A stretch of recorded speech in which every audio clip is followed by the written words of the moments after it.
Donald Trump is the very first Republican who I have ever voted for in my life. I voted for him for the first time in 2020. Before that, I voted Barack Obama twice, and I voted for Hillary Clinton in 2016. And the only reason I voted for Hillary Clinton in 2016 was because I believed that Donald Trump was a racist, and I also thought that the majority of Republicans and the people who were voting for him were also racist. Then in 2016 hit, and he won. I was so disappointed. I told my sister, I cannot believe that the country that just elected our first black president turned around and elected this man. Then my sister told me, just because people have voted for Donald Trump does not mean that they are racist. I told her, yes, it does. It absolutely means they're racist, because that's what I thought. Then I saw him as president, and I thought that he was a good leader. I think he did a good job, aside from all his mean tweets. So in 2020, I voted for him. And in 2020, I was literally undecided until that third debate with Donald Trump and Joe Biden. I saw Joe Biden get on stage, talk about all the wonderful things that he was going to do should he take office. Then Donald Trump said the same thing to him that we saw him say to Kamala Harris. If you were going to do those things, why haven't you done them? And in Joe Biden's case, he had been Barack Obama's VP for 8 years. And in addition to that, he had also been a senator. So around that time, he had about 40 years in office under his belt. And when Donald Trump asked him that question, that struck out to me, that why didn't you do all these things in 40 years? Then Joe Biden answered that question with an excuse and said the reason he didn't do it was because of the Republicans in Congress. Said also because he was the vice president. And I was thinking, so the Republicans in Congress stopped you from doing all this in 40 years? You couldn't get any of this done in 40 years? That struck out to me. And that made me vote for Donald Trump in 2020. And I remember... Yes, this is beautiful. A lot of people are doing this, and I'm impressed. If you have been following this channel for days now, I decided to bring people that are changing their minds toward the Democrat Party. But that notwithstanding, this is their next plan. Rosie posted this. If you remember, this lady fled the US simply because of Trump, but she can't stop calling Trump name every single day. We are not asking, we are shutting it down. My blackout, November 25th, December 2nd, the largest economic blackout in US history began November 25th. No work, no spending, no restaurant, no project, no event, no restaurant, no backing out, prepare for the impact. Okay, this is their next plan. I don't know what is the aim of this. To me, it's insane. And that made me vote for Donald Trump in 2020. And I remember when I was actually on my way to vote for Donald Trump, my husband and I were in the car riding together. We started talking about the election and who we're voting for. He was voting for Biden. I told him I was voting for Donald Trump. He immediately turned the car around and drove back home, would not take me to the poll to vote for Donald Trump. So we went back home, and I returned to the poll later to vote for Donald Trump. Then we all lived under Joe Biden and Kamala Harris in office. My husband got to see firsthand the incompetence of this administration. And now not only am I a Trump supporter, he is too. And I've also learned one thing about Donald Trump supporters and Republicans in general. See, it used to be, I thought they were intolerant. I thought they were the ones who were racist and closed-minded. But it turns out it was the other way around. Because when I was in 2016 voting for Hillary Clinton, I was working in a small office then. The majority of the people I was working with were Republican.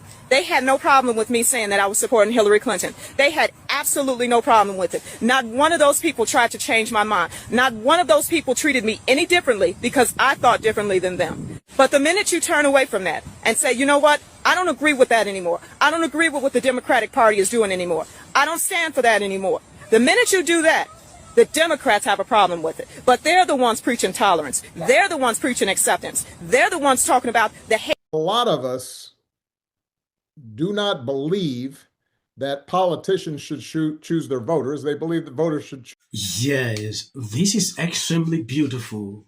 You know, I was delighted when I watched this video.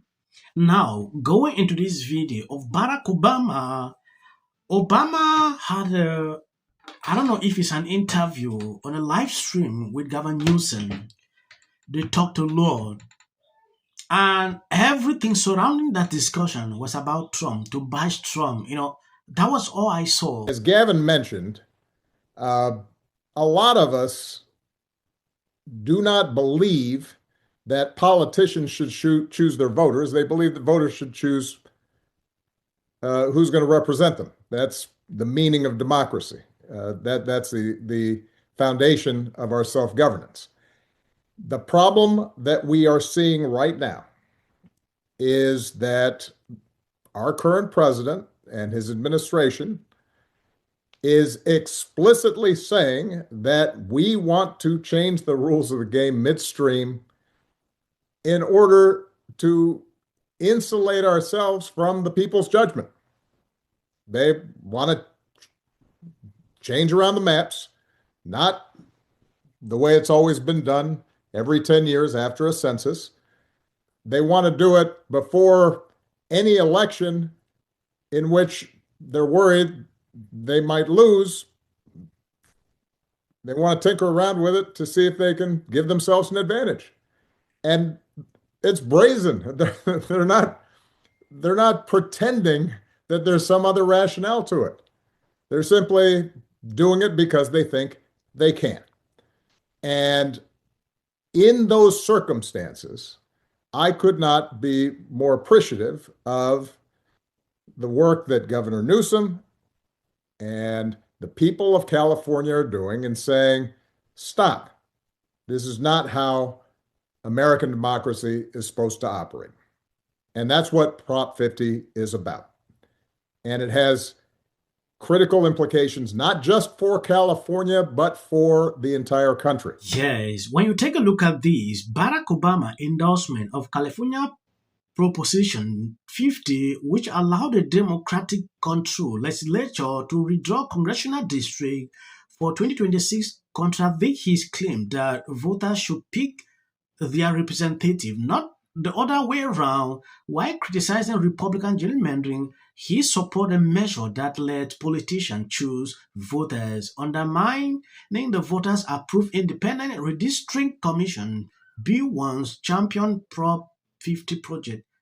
Projected additions of 5 Democratic seats exposes this as a partisan power grab, despite his rhetoric about defending democracy. You know, Obama posted this video. It is everywhere on Twitter just a few hours ago, and people are calling him out for who he is. Nobody is buying this. They started this issue. Gavin Newsom came out when Republicans took a decision to do this in Texas. These people don't understand something. If Gavin Newsom is to succeed to do this, I will tell you the truth. Everywhere this decision will be implemented, and Republicans are on high advantage with this. So if Democrats think that this is the best thing they can do, they need to rethink. I've seen a lot of petitions going around on social media. People are now signing that. About 200,000 people have already signed in, requiring voter ID in California. This is a bad thing to Democrats. They actually don't even want to see this. I saw this and Gavin Newsom reactions. Like, I would not like to make the video long. I think I'm going to end here. I want to appreciate people supporting me, sharing out the videos. God bless you abundantly. If you notice, videos like this, I don't make them long. As of the short clips at the end, that is for the YT algorithm. What Donald Trump should do is, when he leaves the office, run for governor of California. And just take over California and fix it. It would be hilarious if he did. It would be one of the funniest things of all time if an 82-year-old man steps into the office of governor of California. We're going to fix everything. You've got a problem with water. I know how to get the water. It would be fucking hilarious. I mean, I don't know. I wouldn't even let him give me a Heimlich maneuver. And there were people. Almost exactly what Trump have more Republicans on the show, but they don't want to come on. They're scared of us. It's history. Point when I say I'm not going to be apocalyptic. He even gets an If the Democrats Because how many times do somebody asks for J.D. Vance should be the next president of the United States. If you want to serve in the American give interviews, I don't do that. JD Vance should be the next president of the United States. Happening at the moment. Yeah. President Obama. Is blatant censorship. Because he says he has a team of fact checkers. The FCC. I want them to stop fooling around with my right to say what I feel. Americans, it's a part of who we are. Because that is really something that didn't happen before. Does anybody else watch The View? Because I think there's... I'm going to say one. Look, there are certain rules of free speech. A right to have a television show. To spread. All the same people that are in these polite. Dave Chappelle. Without of interest. Explain to us what they're trying to do to this.